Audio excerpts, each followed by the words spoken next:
Instant Family is a film that had been on my to-watch list for such a long time. Probably not as soon as it came out, because I don't remember hearing about it when it first came out, but it's been on there for a few years. It wasn't streaming anywhere, so I finally took the plunge and bought the DVD.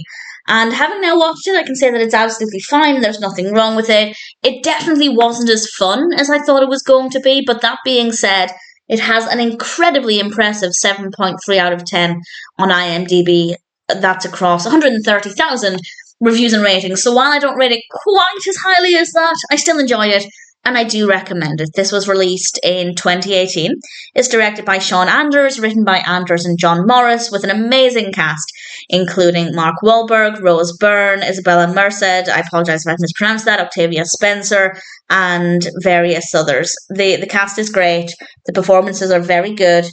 The narrative is what drew me to this, as well as the cast. I really liked Mark Wahlberg, and the narrative, while not as funny as I wanted it to be, still works really well. It's about a couple who are thinking about fostering. They're considering adopting, and of course, a lot of adoption starts out as fostering, and they end up fostering 3 children. And that's basically, it's the journey of what happens, and there is comedy, there is drama, and there are obviously a lot of obstacles that they have to overcome.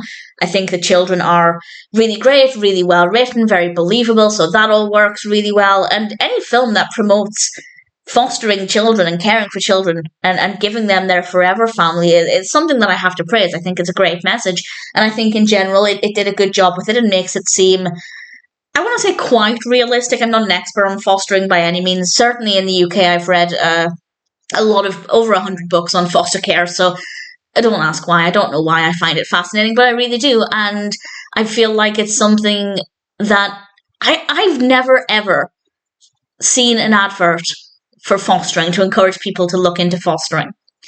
And I feel like it's something that should be encouraged. That being said, I don't think I would ever foster because I'm not great around children. I'm really not. I'm very awkward.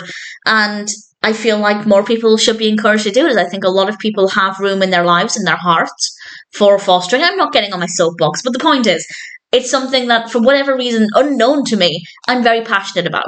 So the topic really appealed to me, and anything that encourages fostering or even thinking about it and learning more about it is a really great thing. And it also helps to show that it's not necessarily going to be a straightforward process. There will be a lot of bumps and obstacles, and the family have to work through these. And in general, it works very well.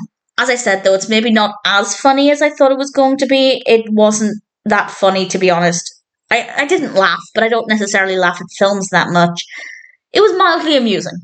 For me, it was more interesting with regards to the actual narrative, how it was going to develop, ultimately what would happen with the family, and I'm not going to give anything away about any of that, but in general, I was satisfied with the execution of the story. So not as fun as I'd want it to be, but ultimately a good story.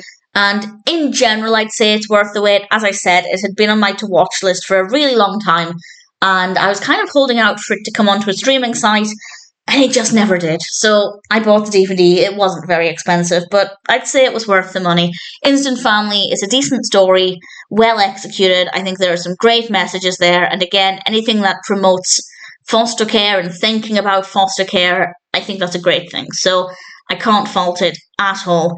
And if it sounds like it might appeal to you, then I'd say it's worth watching. I probably wouldn't watch it a second time, but as a one-time watch, I thought it was a good experience. Not quite what I'd hoped for, but ultimately still a decent film.